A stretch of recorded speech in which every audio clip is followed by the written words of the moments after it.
All right. Hello and welcome. Brett here with clickmill.co. And today we're going to be talking further into ministry strategy. Now, we're not going to be talking about ministry strategy. We're going to talk about sort of a subcomponent, and that would be so from the vision, which you know what? Oh my gosh, let me check I'm going to check something really quick because I want to make sure we actually spent time on the vision because I think we just did strategy last week. Let me see. It's in there. It's a little sub point in there, but I want to make sure we covered it well enough so that we all understand. Playlist, let me make sure. Weekly growth training videos. There we go. Okay, so we have done 5 steps to growth, which we'll see a little bit of in here today. 5 values for, right, the 5 values ministry strategy. Okay, so we have not done vision. All right, so great. So today we're going to look at, we'll see how far we get, but we're going to look at vision. We're going to look at mission. And what is it? It's 9:07. So we'll go to 10:07 here. Okay, great. So I'm going to share my screen so we can review where we ended last week. Let's see here, share screen.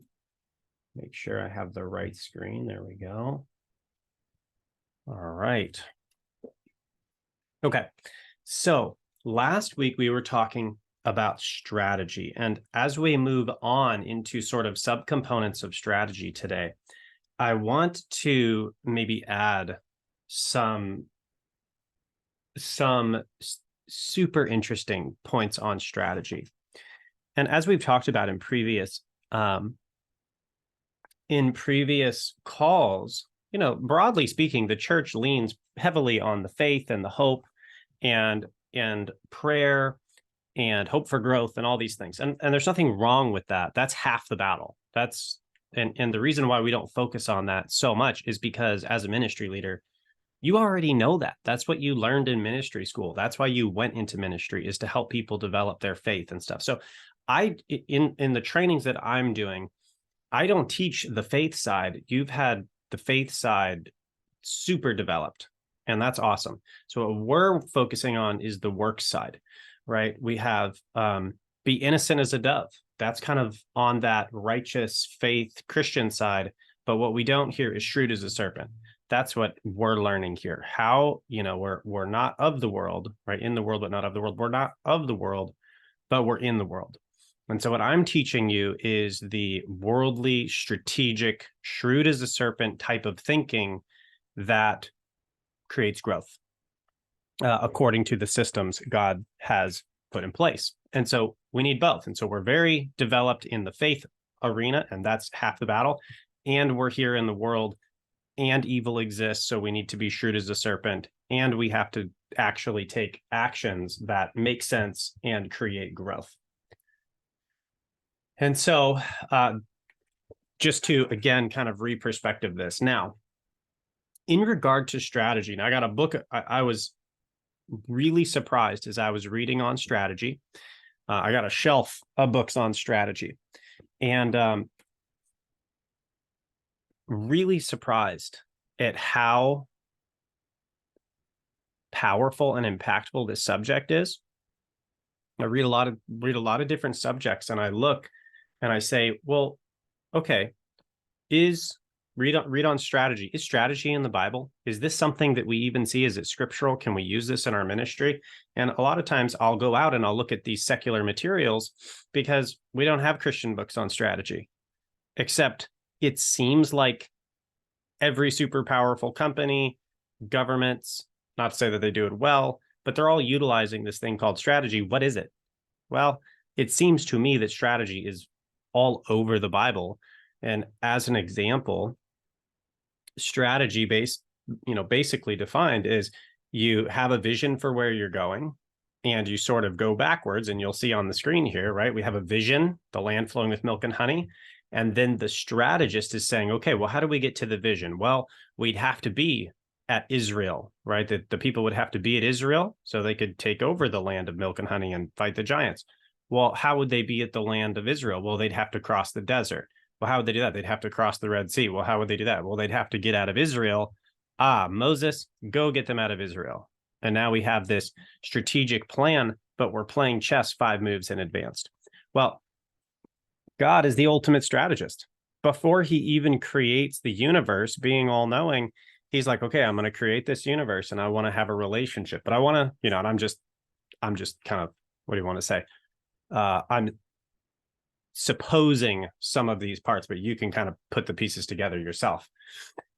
But it's something to the effect of, I'm going to create this universe and I want to have really genuine and authentic relationships with my creatures. And well, okay, if they're robots and they have to do what I say, maybe like the angels, and again, you can see I'm kind of supposing some things, right? It seems the angels, like God says to do it, and it seems like they just sort of do it. So it's like, well, I want to have really genuine, authentic relationships. Okay, well, how do I do that? Well, I'm going to kind of like remove myself from the picture so they have the ability to choose to follow me. It seems like there's some kind of will there that it makes the relationship authentic. Well, if I do that, then they're going to reject me because they have the ability to choose the relationship, which makes it meaningful. So how do I fix that? Well, okay, so here's how I'm going to fix it. And then he has the whole salvation plan, again, being all knowing prior to creating the universe. And, we see in the Bible at just the right time, Christ came to save the ungodly. This whole thing was planned out before anything even began. And that is strategy. And what's the enemy doing? It's really kind of laughable because, when you've got God, the master strategist who's planned all this stuff from eternity, and then you've got Satan, the deceiver, the enemy, who's extraordinarily powerful.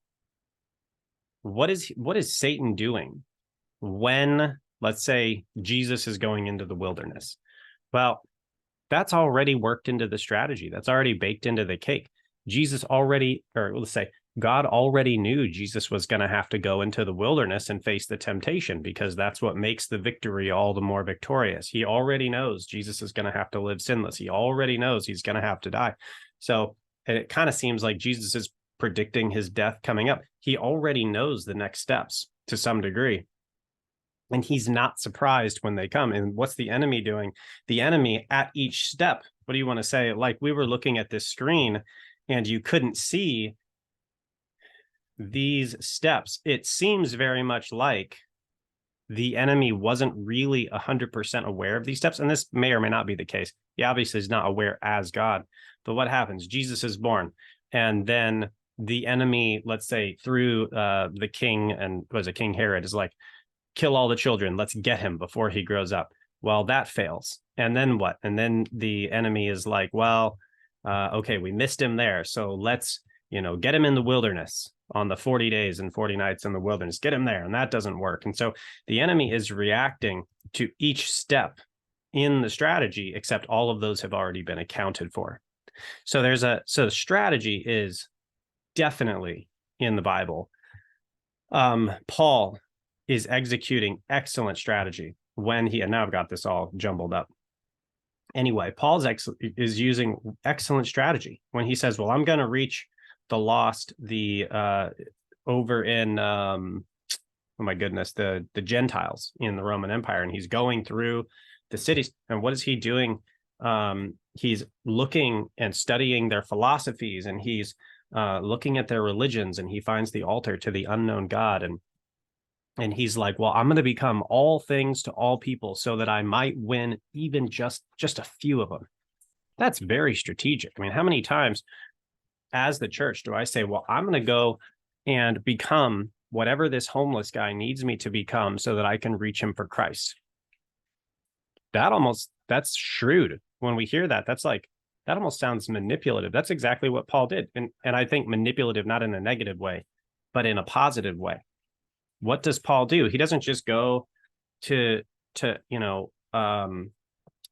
the Areopagus and just start, get out his bullhorn. Is like, everybody should accept Jesus, No, he goes around and he listens to them and he says, oh, You right there, altar of the unknown God. You're looking for a God that you don't know who it is, and you're really seeking them. Yeah, we're really seeking them.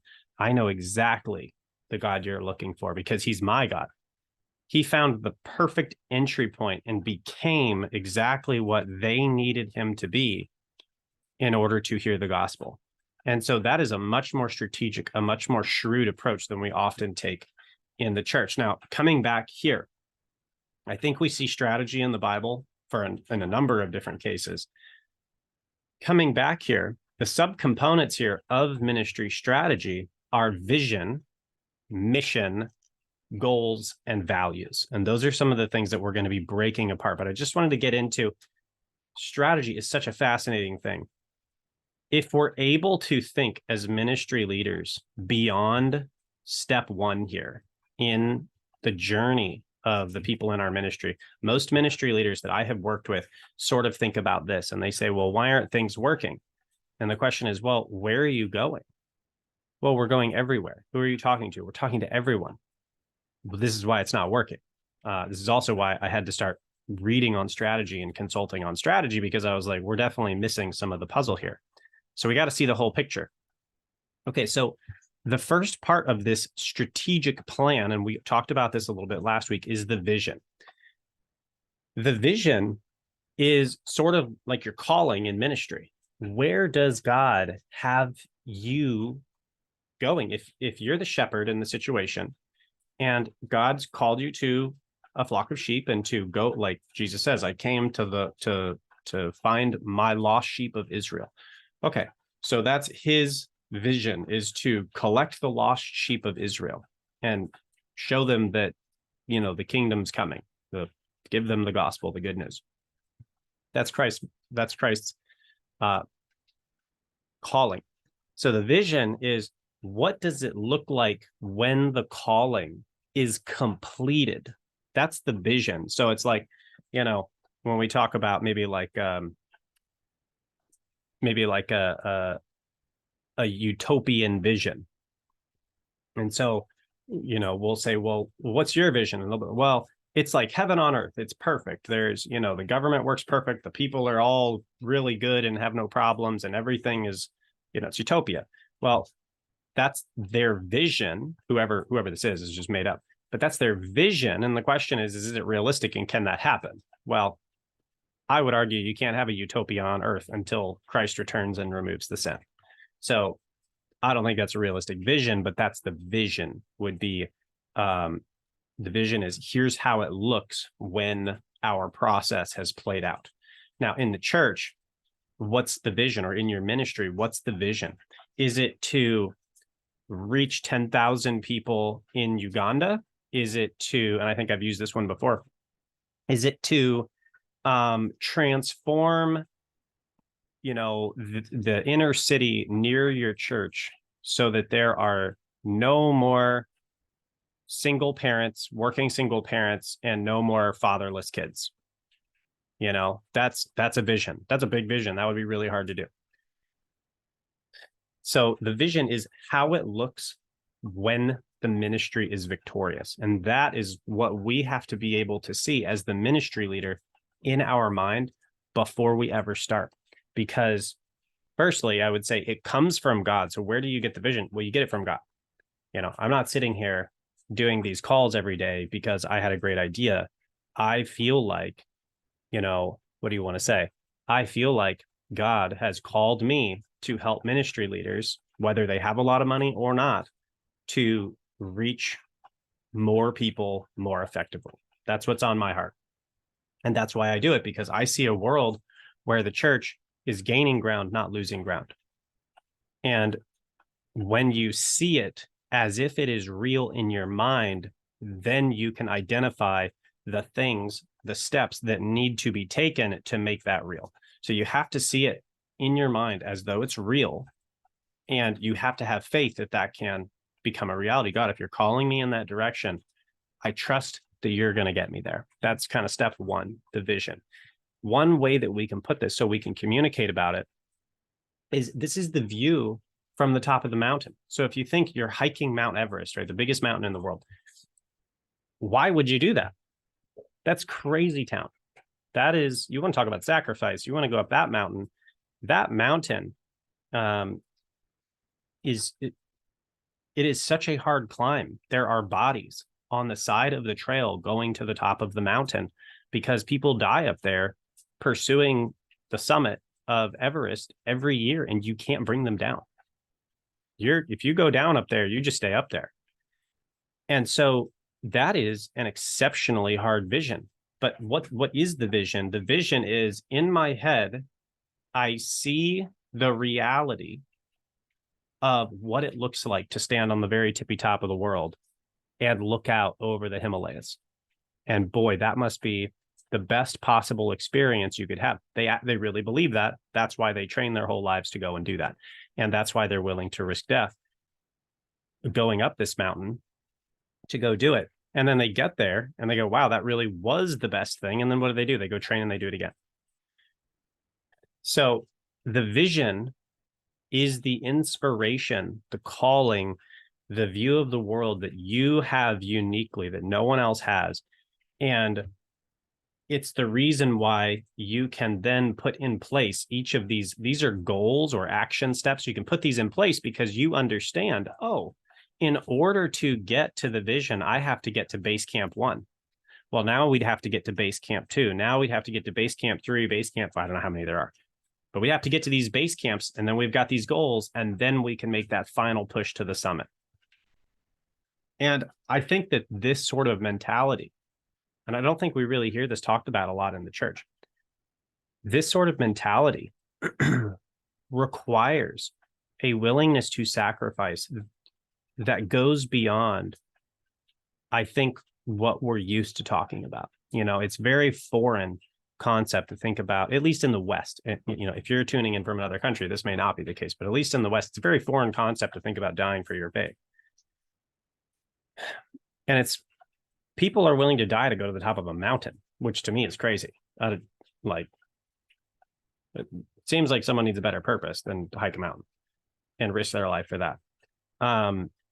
But over here, here we go. Pastor Kelly, admit. Sorry, coming in here. Welcome. And then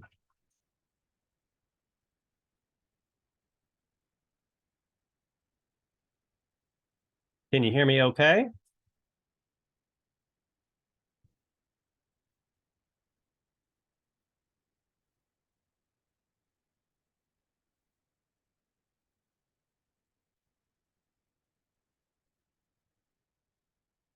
Hello? Oh, I hope my mic's working. Mic check.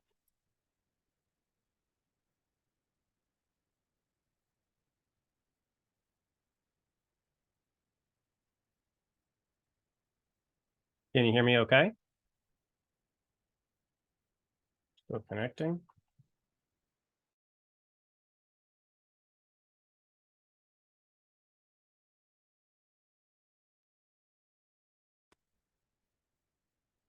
Mic check. Hello. Pastor Kelson, can you hear me?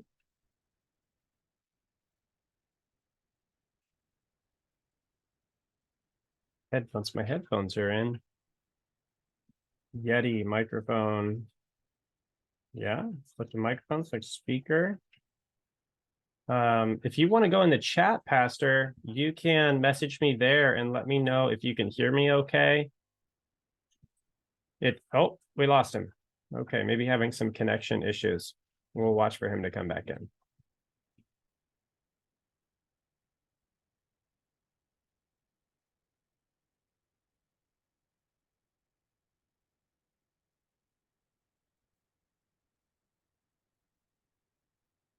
Let me see here real quick.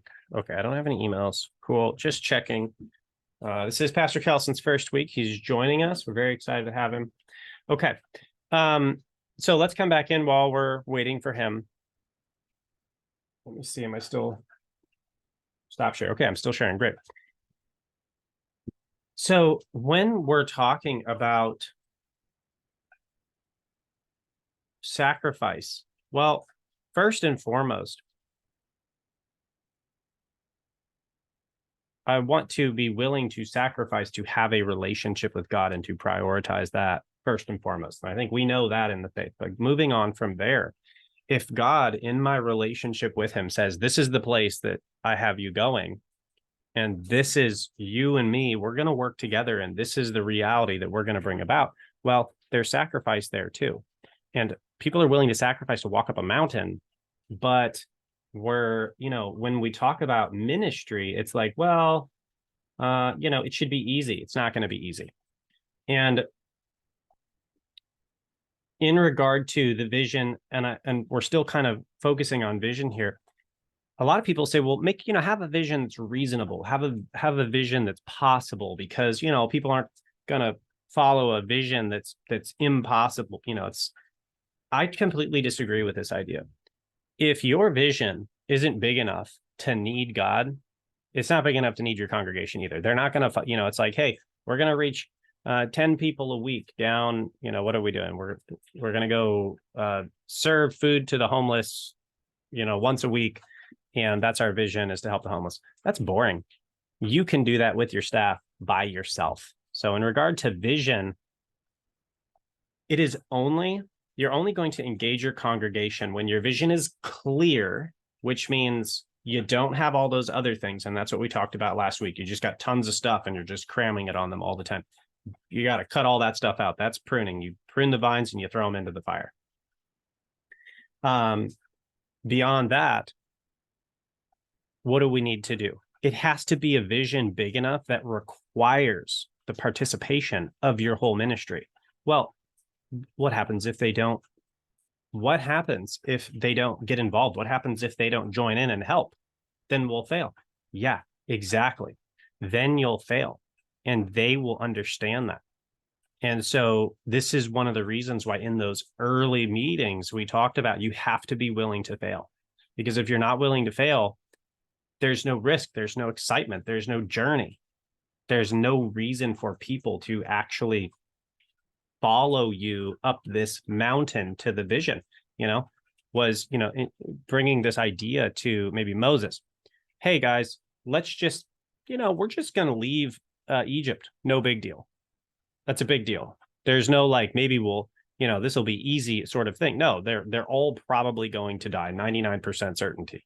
And if they don't, it's because God provides. That's exactly what it was. And what happened? They all followed him. Did they whine and complain and do it reluctantly and like not have faith? Yeah, and that's how we all do it. That's how your audience is going to do it. Don't expect anything else. However, once they get the vision, they'll follow if it's big enough that you can't do it yourself. And that's the pitch, right? Hey, we're going to go into the inner city, and we are going to find the single mothers wherever they are that are working, that are tired. You empathize with their position. You say, we're going to teach them how to have healthy relationships. Maybe they're already in your congregation. We're going to teach other women like you how to have healthy relationships, how to do child raising, prepare you with job skills, prepare other women like you with job skills. We're going to make opportunities for affordable clothing. We're going to partner over here, let's just say with the Salvation Army and their thrift stores, and we're going to get deals for you. We are going to prepare you for life and a healthy relationship with a godly man, and you're going to have a healthy whole family. And here's what's required. And there's a whole bunch of stuff that's required because your ministry team can't do it by yourself. Whoa, now I'm passionate. Now I'm ready to go. And if they're not passionate and they're not ready to go, well, okay, that's fine. Maybe you're not at the right ministry, because this ministry, the calling for our ministry right here is to go to that vision, the mountaintop, the reality of the world that God's called us to is to eliminate single working motherhood in the inner city. God has called us to move against poverty, to move against broken relationships, kids with traumatic upbringings. That's what he's called us to. And if you're not with that, that's fine. You love missions, there's a missions church down the road. You like, homeless outreach, there's a homeless outreach over there. That is acceptable. Those people are called to those sorts of things. And the reason why they're in your church right now is because they don't know what your church is standing for.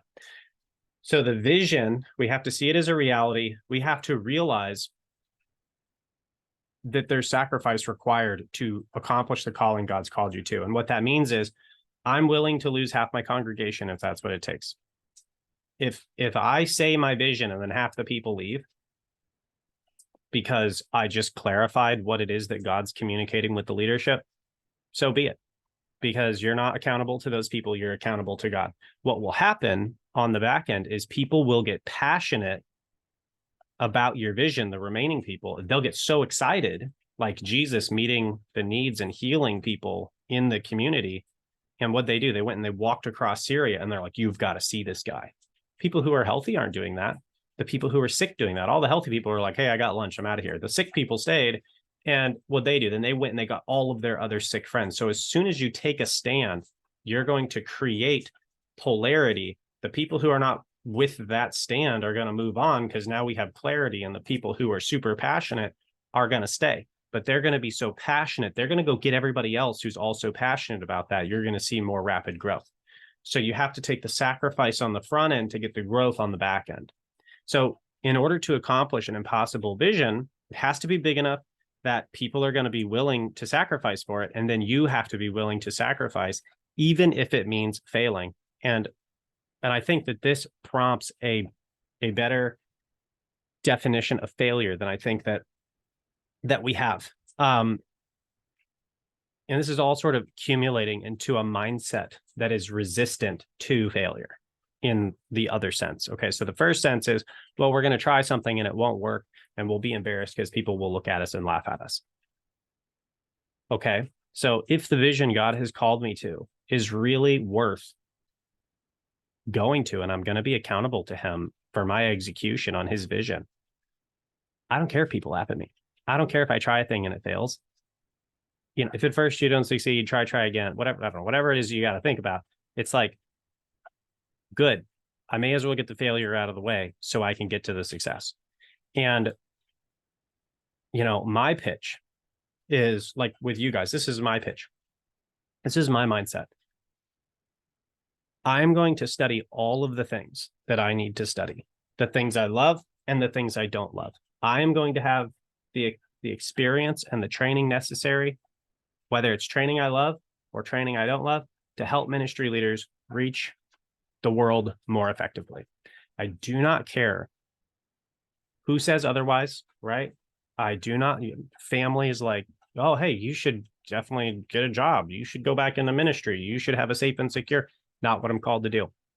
Like, I just don't care, because God has me going in a direction, and the people who want to come alongside me and they want to partner with that vision, you want to partner with that vision, you want to reach people more effectively, I will get there.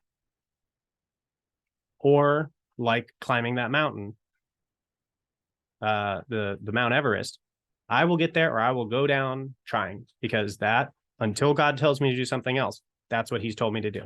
And that's what I'm going to sit here and that's what I'm going to do. And so that's sacrifice. Well, when you say that to your congregation, suddenly they go, I think she's serious. I think she's really going to do this. You know, we're going to go and we're going to go get those ladies in the inner city. And listen, whether or not you come, I'm going either way. But I can guarantee you, if you don't come with me, I will fail. And I'm just going to keep failing until someone decides to show up, and then we'll do it together. And if it takes 20 years, it takes 20 years. But if you guys come off those, you know, those church pews, those comfy cushions with your coffee and your donuts, and we go and we get these other ladies in the inner city and we go and we bless them and we change their lives, then we're going to be successful faster. But if you're here, you're reaching inner city moms. So, sooner or later, people are going to start buying in. They're going to go, oh my gosh, Karen's actually out there failing and she can't do it without me. What are they going to do? Let you do that forever? No, of course not. And then they're going to follow you. And that's exactly what happened with Moses. Moses is like, well, I'm here with you and I'm leaving, so you should come. And they're like, wait a minute, if we leave, we'll probably die. And he's leaving, so he must actually be committed to this thing. He's risking death. Well, okay, I wouldn't want him to get there without me. I guess I'll follow him. That's how this works. So you've got the vision. The vision has to be a reality in your mind, because if you can't see it, no one can see it. So that's your vision. Now, I know that's a long explanation. There's a lot of sort of facets of vision, and I'm kind of just dumping all of that on you. Coming back around here, let's talk about mission. I'm not as super pumped about mission, because I think it's basically just two sides of the same coin. Your vision is what the world looks like when you get there. The mission is to make the world look that way. That's the mission. We exist to hike Mount Everest and see the world from the very tippy top. That's the mission. I mean, it's important. You should have one, but once you know the vision, you know the mission. That's kind of the same thing. So I do recommend, and let's go a little bit further on this, because a lot of ministries miss their vision. That's really all you need to know about mission is it's like, this is what we exist to accomplish, bringing about the vision. So I think the vision is the important part. And the mission's like, okay, we get there. Anyway, vision and mission are not a thing in your strategy that are like written down. I went to a church for almost 3 years, and I heard all the time. I heard the mission all the time, the vision all the time. Missions. We're a missions church. We do missions. We love missions. International missions, Japan, Indonesia, like all this stuff. And I was there for 3 years, and my wife and I both went there, and we love missions. I work on my computer partly because I want to be able to pick it up and go to, Zambia, like whatever. I'm passionate about that. And I went to this church for 3 years, and I heard missions, missions, missions, missions. I saw a couple of the leaders go on a couple of trips. And I mean, like, this is a large church with multiple sites. So there's probably like 20 or 30 pastors. A couple of the pastors that I knew of and that I knew there, they went on missions for like a month or a couple of weeks, and, by themselves. I don't know. They're scouting it out. They're doing, but in 3 years, I never went to a missions training. I never heard of a missions banquet. I never got invited on any trips. I never saw any announcements for the upcoming. We never did fundraising. I don't know what we did, but you know what we have? We have a surfing ministry. We have men's group and women's breakfast and Bible studies and homeless outreach. We have every single ministry except missions. And in this particular case, the reason why that's the case is because they're actually not clear on their vision. If your vision is to do missions, then you do missions. And what do? We prune out all that other stuff. That's what we talked about last week. All that stuff's just bunched down there at the bottom. What's really happening with them is they're taking all this stuff here, all the steps that are supposed to lead to missions, and they're going, well, we're having a hard time getting people to engage and to commit. So what? Oh, that's weird. And we're just going to cram it all down here. And we're just saying, please, please, please do something. But then you can never actually get to the vision where people are going on mission trips and reaching people. Okay, so the correct way to pitch your vision, to pitch your mission, is to have it written down formally. I've got some articles on that if you guys are interested in it. You write it down, you do it formally. And a lot of ministries do that, but then they never talk about it.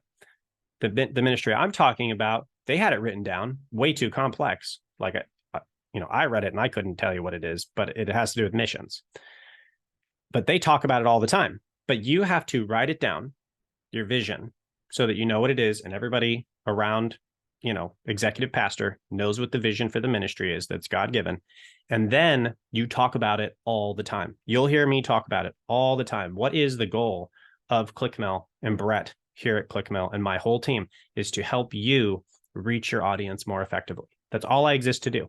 We have offers from secular businesses to run their marketing. I had a good friend of mine say, hey, they've got a $50,000 to $80,000 advertising budget per month.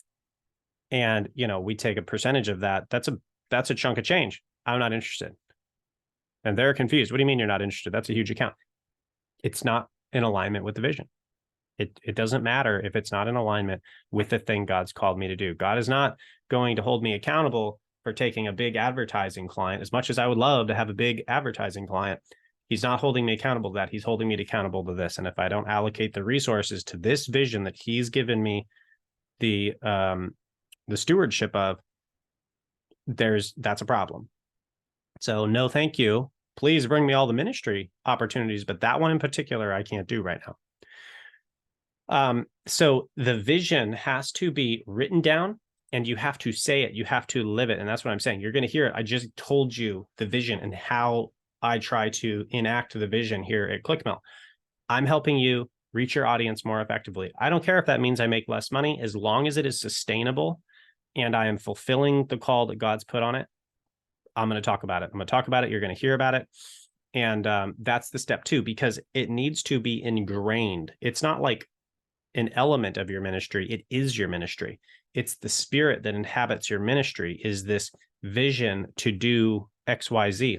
And every single person in your ministry should know about it. They should know where you're at. Are we at, oh, we're going to the top of Mount Everest. Hey guys, huge win. We got to base camp 1.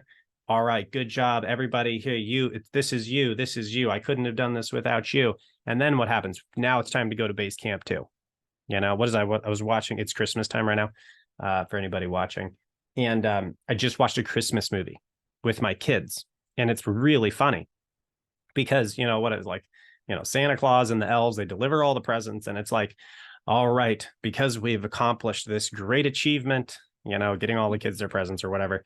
And it's like, it's time. And you think he's going to say, take a break. And he's like, it's time to get started for next year. And they're all like, yeah. And it's like, it's kind of what it is. Here's what we've accomplished, and here's where we got to go now. Okay. So the vision is something we write down. It's something we say so frequently that every single person knows where we're at. And we're executing on it. So lead pastor, executive pastor, ministry team, it's like, hey, here's what we're doing this week. This is where we're spearheading. We're crossing the Red Sea. And yep, I don't know, maybe it's going to fall in on us. Maybe Pharaoh's army is going to get us. But why don't you come with us? Because that's where we're going. And this is the next step. And we're going to lead the charge. We'll be the first to take the failure or the sacrifice or whatever it is. But we need you with us because we can't do it without you. So that's how the vision plays out. Every part of your ministry embodies it. Now, the mission, coming back to this, I said I'm not as passionate about the mission on the broad level because, it's kind of just saying how to do the vision. What I think of when I think of vision and mission, specifically mission, is how do you get to the vision? And you can think of this like what you say, we are in a spiritual war. So kind of thinking of it in that regard. If you think of strategy from a war perspective, which you are in your ministry, the enemy does not want you to successfully accomplish whatever it is God's called you to.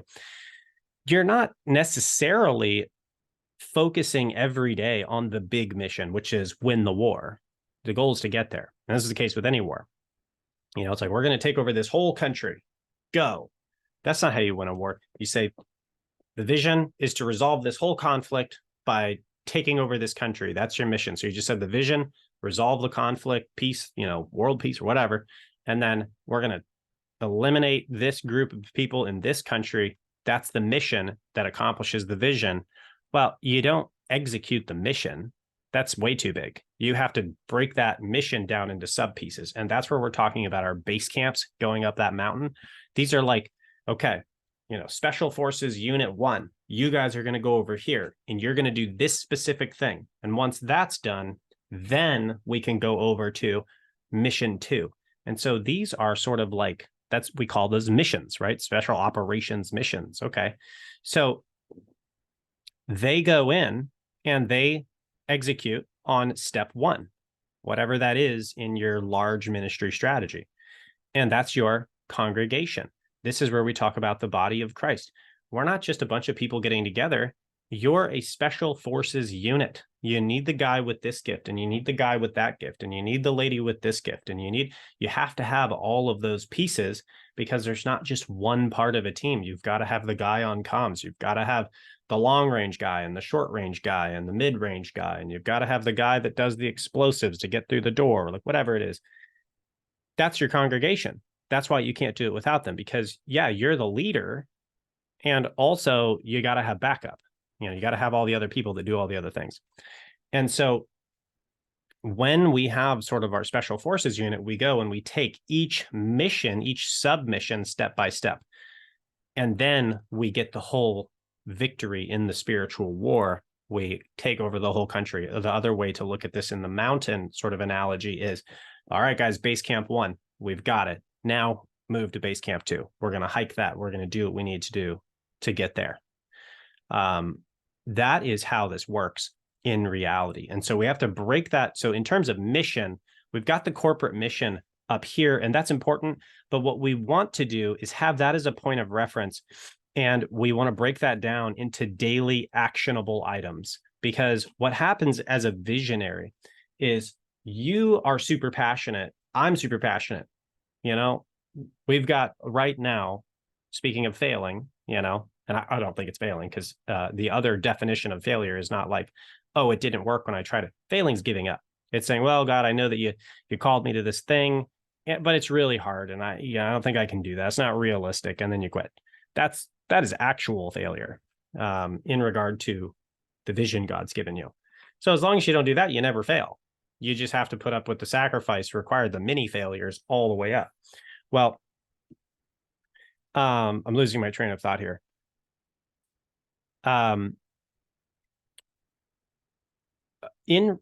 Okay, so as a ministry leader, typically we're the visionary. Typically we have this big vision. We feel called to it.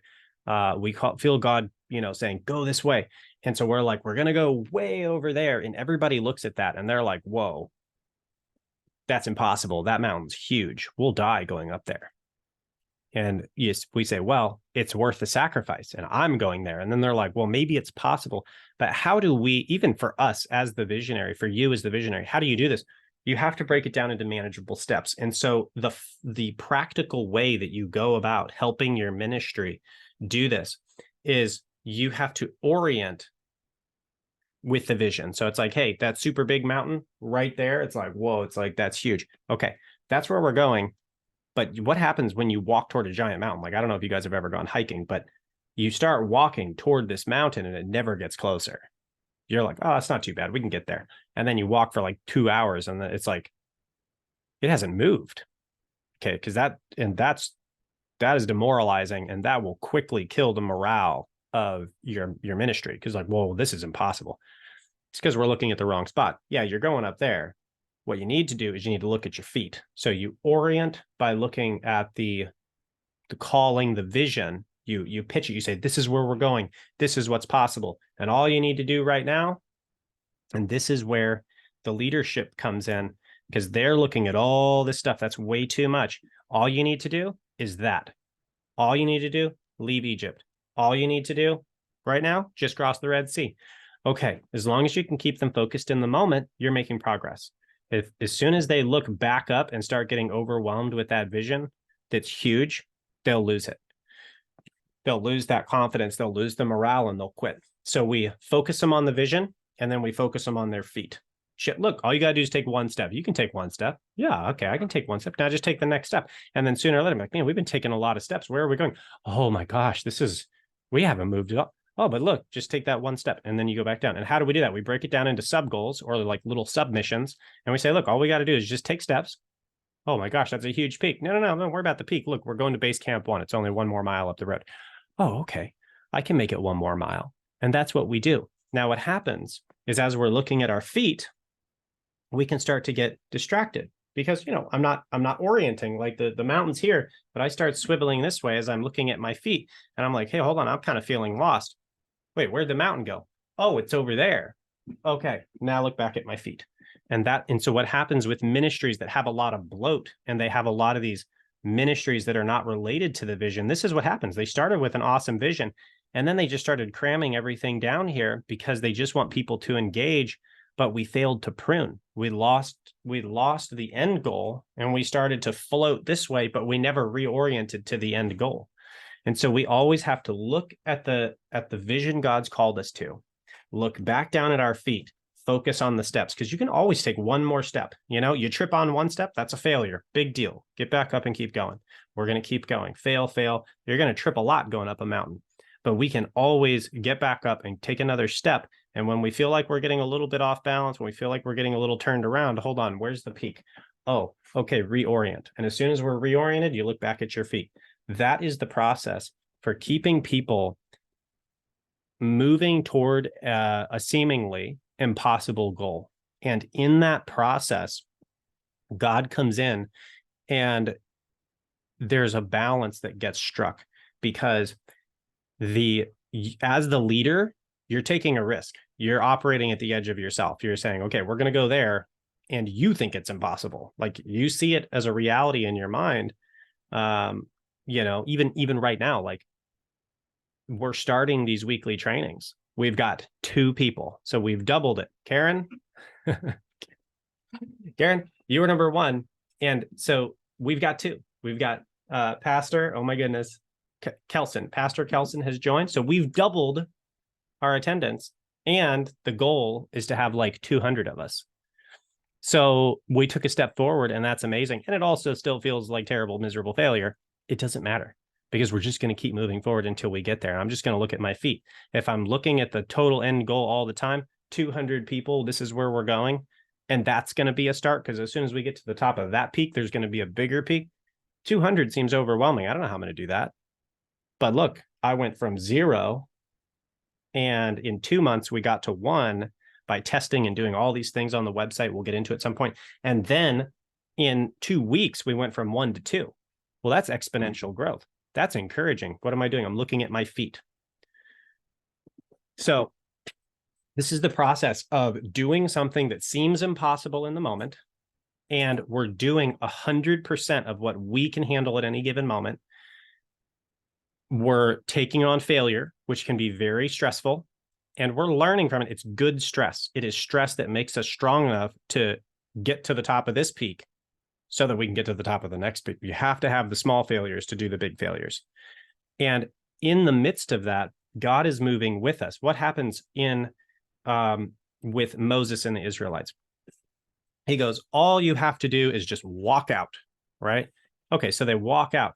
And then what happens? They're coming up on the Red Sea. They reach the edge of their ability, following God's call and God's vision to go to the land of milk and honey. He's blessing them. They're being pursued by an army, and they're stuck against a Red Sea. They're dead. That vision is over. And if you're a worldly person and you're not doing it with God, you're going to hit a wall, because at some point, and some people, I'm sure, like you look like Elon Musk or something, he skated through for some reason. I don't know how he did all that stuff by himself without God helping him. Can it happen? Sure. But what I would rather be is doing everything I can do, and then being able to lean on an all-powerful God. When I come up to an actually impossible situation, he can part the waters. So in this process of ministry strategy, we are being faithful to execute on 100% of our potential and the capability and the strategic thinking and the shrewdness and I just said strategic thinking, all of the worldly skills that God enables us to have. He put the systems in place, and we're learning them. And when we hit a roadblock that is impassable, then God will provide the way, up, out, around, over, under that roadblock. And that's what we see. So he parts the Red Sea. Well, they get into the wilderness, and well, now we're going to die from thirst. We're going to die from starvation. Oh, manna from heaven. Well, we don't know which way to go. Pillar of cloud. So in the midst of a journey to reach a vision that is impossible to reach, we are called to perform at our highest level, at the edge of ourself, and God meets us at the edge of our stealth and allows us to walk in faith in the direction that he has. And as he does, as we follow that journey, as your congregation follows that journey, that is the reason that we do a lot of our sanctification. Why do I need to get stronger? Because God's called all of us as a group to go up there. And I can't carry you, because this is going to be hard enough for me. So now it's your turn. And now what happens? Everybody has to own their walk, and we can all help each other because we're going somewhere. Like, you need to start doing leg exercises, man, because you got to see, this chasm we've got to go over.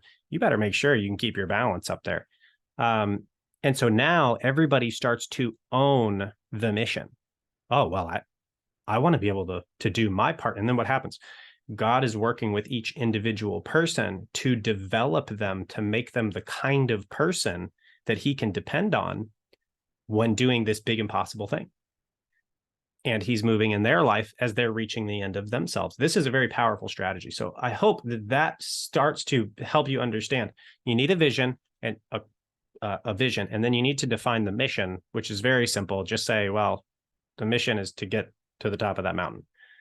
The vision is more important, in my opinion, because here's the view from the top. And that's where the inspiration comes from. Moses is saying, here's what it's a land, it's you won't believe it. It's flowing with milk and honey. And you know where honey comes from? Plants, green plants with flowers and honey.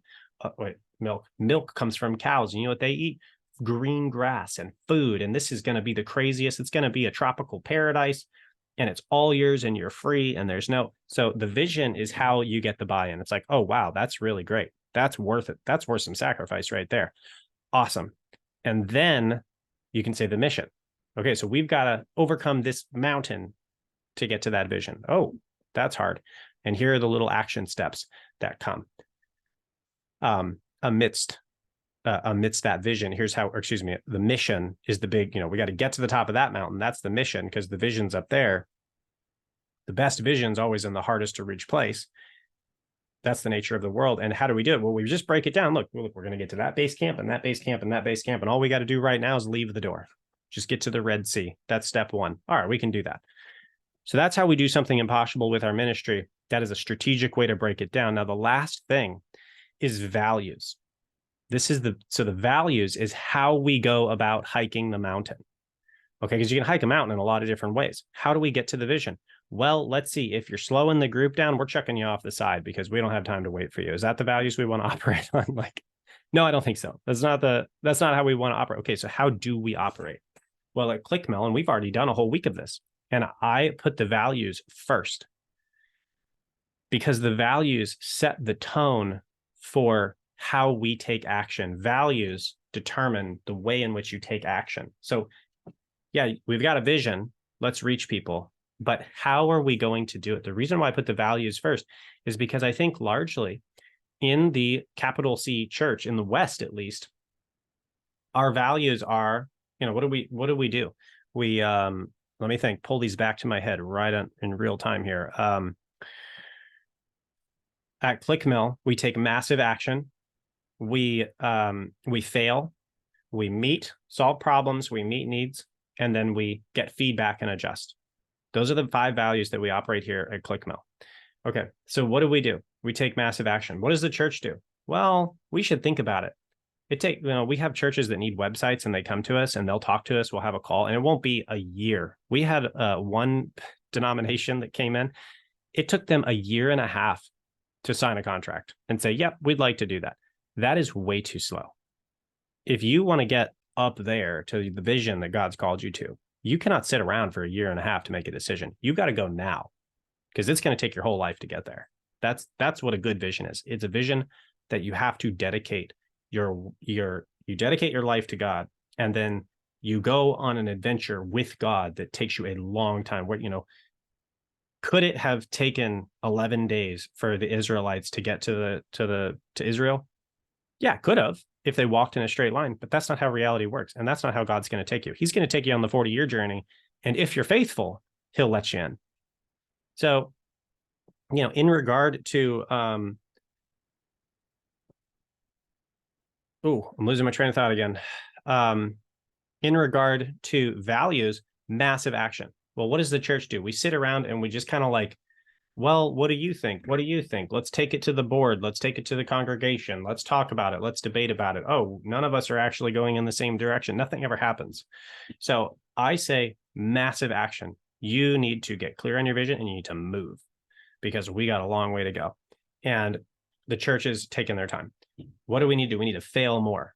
You need to fail as fast as you can possibly deal with the pain of the failure. Because the faster you trip, you're going to stumble yourself up the mountain. So you don't have to get up there in a pretty way. You just have to get up there. Well, the thing is, in order to learn how to hike up a mountain, you got to trip a lot.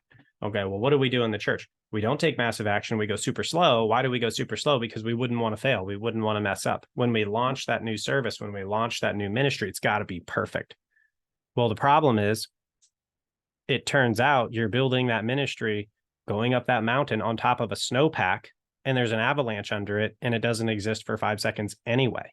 Maybe another way to say that is like, you tried an idea, it didn't meet the needs of the ladies, the inner city single working moms. It didn't meet their needs. You tried something, it didn't work. Well, you just spent a year and a half getting ready to launch this thing. Turns out it's a bust. Well, okay, so we need to scale this down, and we need to test things way faster to see what meets the needs of these ladies so we can get them. So, and again, we're talking about values. Massive action. Fail faster. The church does not want to fail. In the church, we love being safe and secure, and we're unwilling to fail. And that's why we don't get anywhere. And I think broadly speaking, that's why the church in the West is not seeing huge success. I mean, in some areas, but the West is moving away from the church, not toward the church. That is because the culture outside the church is advancing on their vision and goals faster than the church is doing it internally to their vision and goals. There's only so many people. If people are moving away from the church, it's because the church is executing on the visions God has given them slower than the world is executing on their own vision. So the world is gaining ground and the church is losing ground because it is a war. So fail, solve problems, meet needs. It's the same thing. We already talked about that. I won't go into it. It's the same side, two sides of the same coin. Why? Why do we have to do that? Because people go where their needs are met. People stay where their needs are met consistently. It's so simple. All of these pastors are always talking about, well, why is my front door bigger than my back door, right? Why do I get a bunch of people in the front door and then I lose them all? I'm losing people faster than I can bring them in, because you're meeting needs at the front door. And then we forget about them. When we ask them to volunteer, they feel taken advantage of and they're like, I'm out of here. People go where their needs are met and they stay where their needs are met consistently. You can solve lots of problems by solving problems and meeting needs and doing it consistently. So that's a value. What do? We solve the problems, not problems that I think these inner city single moms have. We solve the problems that they think they have. They think they're broke.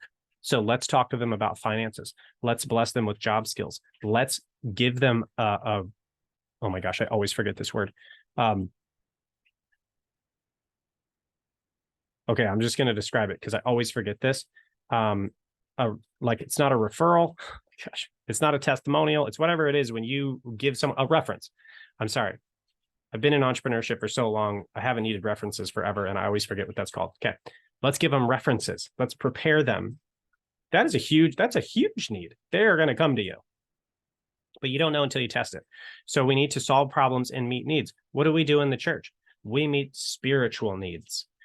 Well, that's really, really important. And I agree that that's the most important thing. But the problem is the people in the world don't know they have that need. So you can get the bullhorn and you can shout until you're blue in the face and nobody's going to come in except people from other churches who already know that they have this need. But the lost people, they're lost because they don't know that. That's why they're lost. You have to go find them. That's what Jesus does. He gives fish to fishermen. He doesn't talk to them about spiritual things until after he gives them the fish. The Good Samaritan. He talks anyway. Okay, so we meet needs and we solve problems, and then people come to us, and then we can share the most important need, which is Christ. And this is, we already talked about that as well. That is the process that Jesus went through that grew his ministry. He healed people.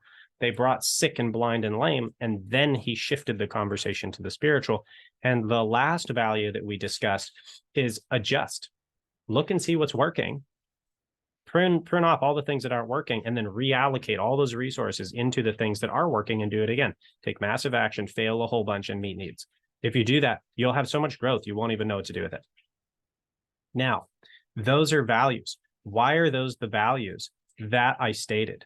Because if you're going to reach, because if you're in this call, you're in my strategy, I'm lifting up the curtain here. Like, you are moving with me in the strategy that God has called me to.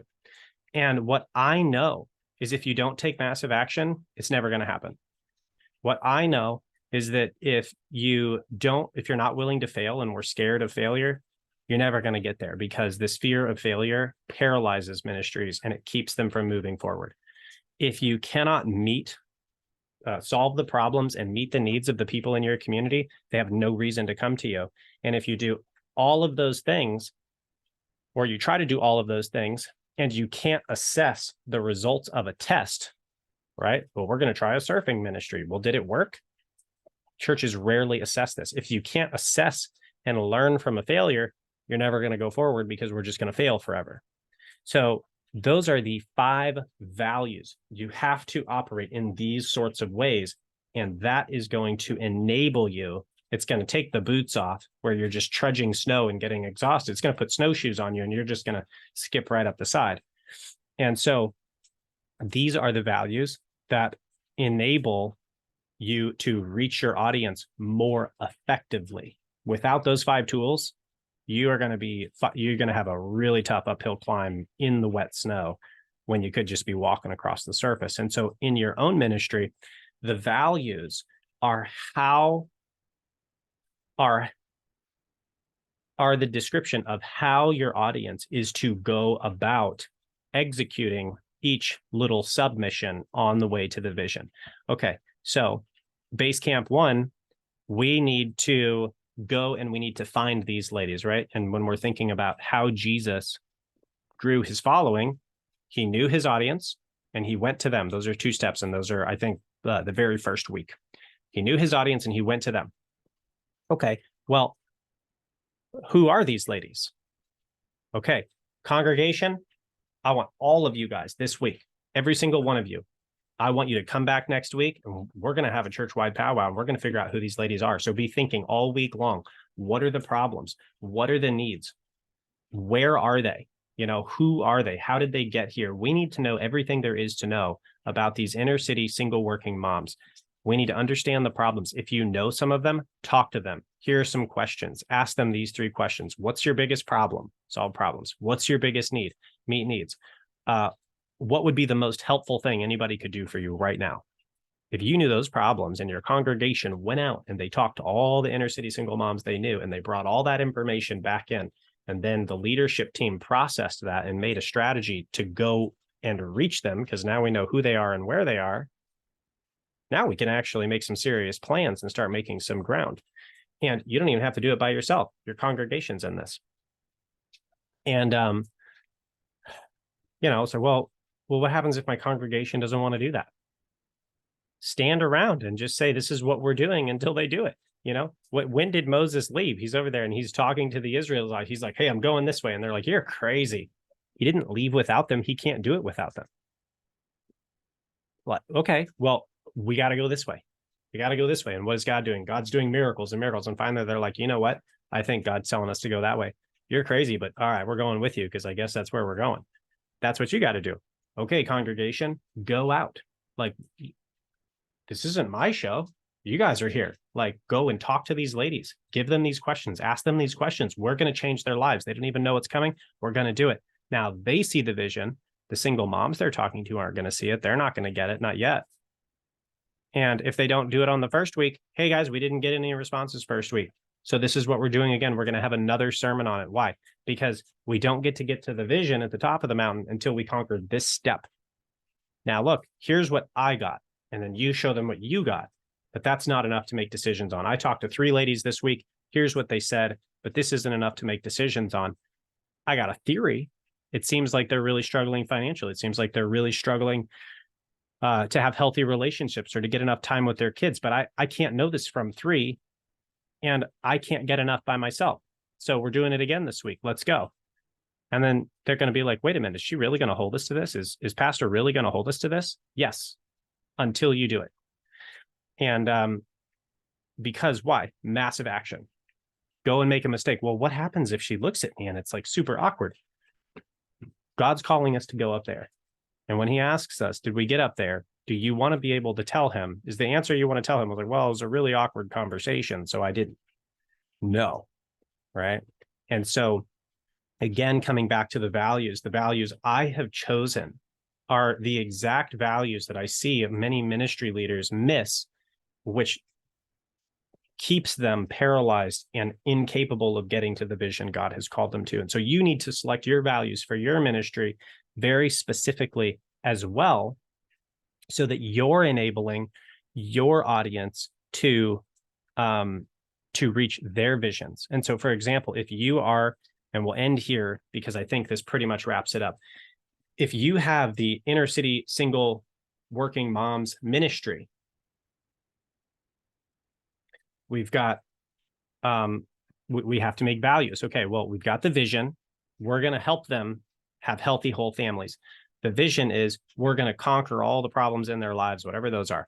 Okay, now we're going to go out. We're going to find them. We're going to figure out who they are. What do they need? And then we have to have values for these moms to execute with in their lives. Well, okay, what are the values as a single working mom, single, broke, working mom? What are the values you have to overcome the problems? Well, there's specific values they're missing. Healthy communication. If you want healthy relationships with a potential future husband, a godly husband, your kids, how do we have to communicate? In a healthy, godly way.